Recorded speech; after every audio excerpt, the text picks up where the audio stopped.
Welcome to my YouTube channel. आज मैं आपको क्लास 10th के लिए सबक नंबर 12 के सभी MCQs की 100% तैयारी करवाऊंगी। बाकी के सभी चैप्टर्स के MCQs आपको चैनल की प्लेलिस्ट में मिल जाएंगे, आप वहां से जाकर देख लेना। तो पढ़ना स्टार्ट करते हैं। सबक नंबर 12 का नाम है आदमी की कहानी और इस सबक को लिखा है प्रोफेसर मोहम्मद मुजीब ने। तो सबसे पहले प्रोफेसर मोहम्मद मुजीब के बारे में पढ़ेंगे।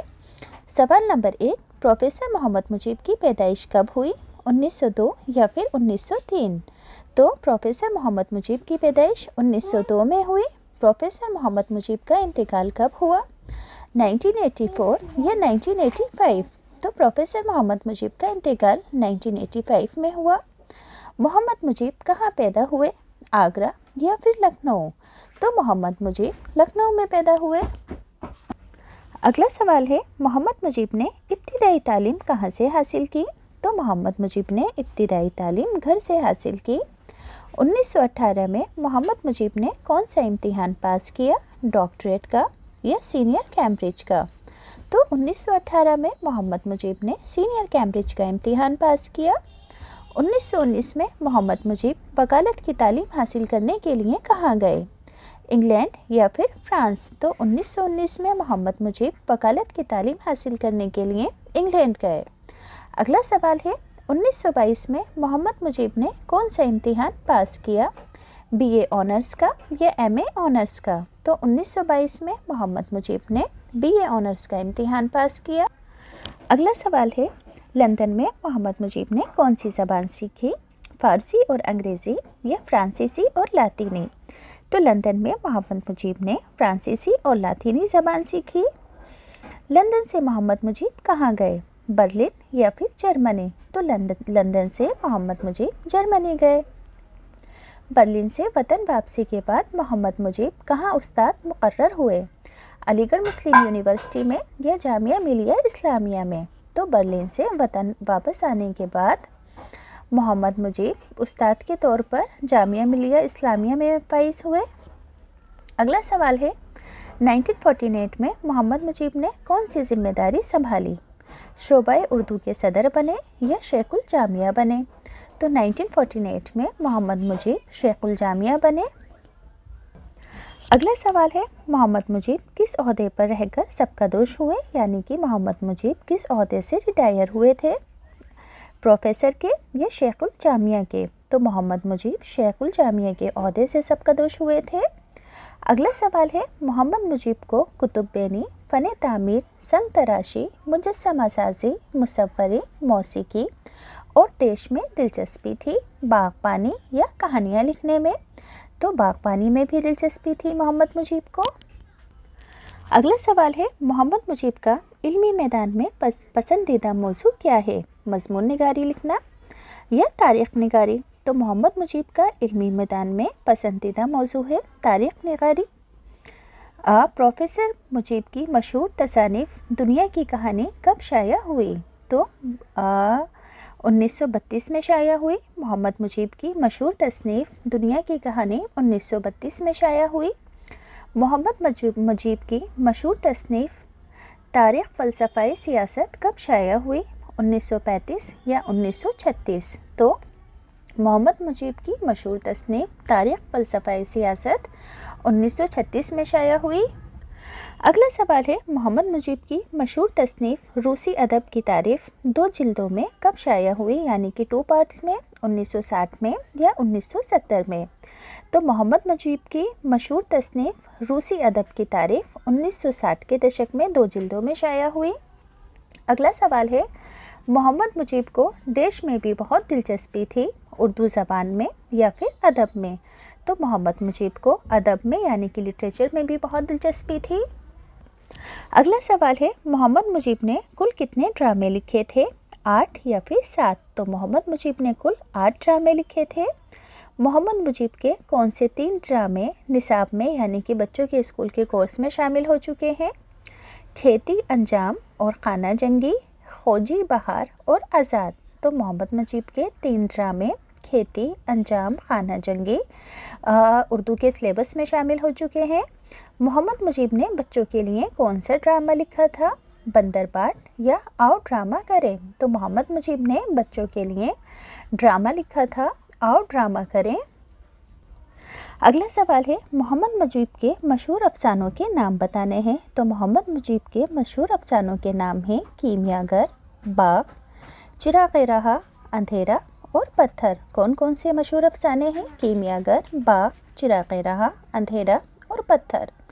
मोहम्मद मुजीब को उनकी कौमी और अदबी खिदमत की वजह से हुकूमत हिंद ने कौन सा खिताब दिया था, कौन सा एजाज़ दिया था? पद्म भूषण का या फिर पद्मश्री का? तो मोहम्मद मुजीब को उनकी कौमी और अदबी खिदमत देने की वजह से हुकूमत ने हिंद ने उनको पद्म भूषण का एजाज़ दिया था। आदमी की कहानी सबक के मुसन्निफ़ कौन है? तो इस सबक के मुसन्निफ़ है मोहम्मद मुजीब। आतिश फिशा से क्या मुराद है? आग उगलने वाला या बहुत तल्ख बोलने वाला? आतिश फिशा का मतलब होता है आग उगलने वाला। अगला सवाल है सिफ्त के क्या मायने हैं? खासियत या फिर पहचान? तो सिफ्त के मायने हैं खासियत के। दास्तान से क्या मुराद है? मुख्तसर कहानी या लंबी कहानी? तो दास्तान से मुराद है लंबी कहानी से। कदीमी से क्या मुराद है? पुराना या फिर नया? तो कदीमी से मुराद है पुराना। अगला सवाल है साख्त से क्या मुराद है? शाख या फिर बनावट? तो साख्त से मुराद है बनावट। खो से क्या मुराद है? गार या फिर खोज? तो खो से मुराद है गार से यानी कि गुफा से। आदमी की कहानी सबक के मुसन्निफ़ कौन है? ये तो मैंने अभी बताया था, मोहम्मद मुजीब। अगला सवाल है आदमी की कहानी सबक में क्या बात बताई गई है? हमारी दुनिया पहले एक आग का गोला थी।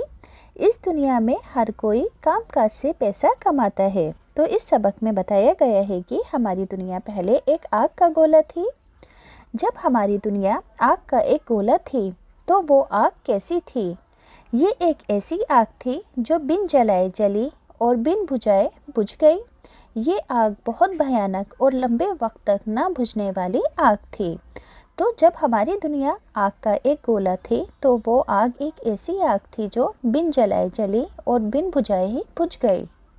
अगला सवाल है जब हमारी दुनिया एक आग का गोला थी तब लाखों करोड़ों आग के गोले आसमान में चक्कर खाते दिखाई देते थे और हमारी ज़मीन पर अब भी देश पहाड़ जब चाहते हैं दहकती आग उगल देते हैं। आतिश फिशा पहाड़ या फिर लावा? तो आंसर होगा आतिश फिशा पहाड़ जब चाहते हैं दहकती आग उगल देते हैं। फिर एक ऐसा वक्त आया जब दुनिया सर्द पड़ गई तो कहीं से देश की तह में ज़मीन का बीज, ज़िंदगी का बीज पहुंच गया। ज़मीन या फिर समुंदर? तो समुंदर की तह में ज़िंदगी का बीज पहुंच गया। एक ऐसा वक्त आया था जब दुनिया सर्द पड़ गई थी। अगला सवाल है ज़िंदगी का बीज समुंदर में फटा और देश हुआ, फला फूला या फिर गायब हुआ? तो ज़िंदगी का बीज समुंदर में फटा और फला फूला। अगला सवाल है समुंदर से ज़िंदगी ने आहिस्ता आहिस्ता किस तरफ कदम बढ़ाया? खुश्की की तरफ या आसमान की तरफ? तो समुंदर से ज़िंदगी ने आहिस्ता आहिस्ता खुश्की की तरफ कदम बढ़ाया। ज़िंदगी ने किसके बगैर सांस लेने की सलाहियत सीखी? हवा के बगैर या पानी के बगैर? तो ज़िंदगी ने पानी के बगैर सांस लेने की सलाहियत सीखी। अगला सवाल है फिर ज़िंदगी ने पौधों, मछलियों, परिंदों और देश की तरह होने लगी, चौपायों या फिर इंसानों? तो आंसर होगा चौपायों। पानी और खुश्की में ज़िंदगी ने जो ये इब्तिदाई शक्लें पाई वे बड़ी देश थी। 40 फुट लंबे मगरमच्छ, 20-20 हाथ ऊंचे हाथी, किसी जानवर की गर्दन इतनी लंबी कि हवा में उड़ते हुए परिंदों को पकड़ ले। तो इनकी शक्लें कैसी थी? खूबसूरत या भयानक? तो आंसर होगा भयानक। अगला सवाल है पानी और खुश्की में ज़िंदगी ने जो शक्लें पाई वो बड़ी भयानक थी। फिर ये जानवर बढ़ते बढ़ते ऐसे बेडौल हो गए कि देश रहना दुश्वार हो गया। जिंदा या खुराक खाना? तो ये जानवर बढ़ते बढ़ते इतने बेडौल हो गए कि इनका ज़िंदा रहना मुश्किल हो गया। अगला सवाल है खुश्की में बड़े जानवरों के बाद जो नमूने नज़र आए वो तो ऐसे ही डरावने थे, मगर आजकल के जानवरों की उनमें क्या सिफ्त थी? वे अपने बच्चों को शुरू में दूध पिलाते थे, वे अपने बच्चों का बहुत ख्याल रखते थे।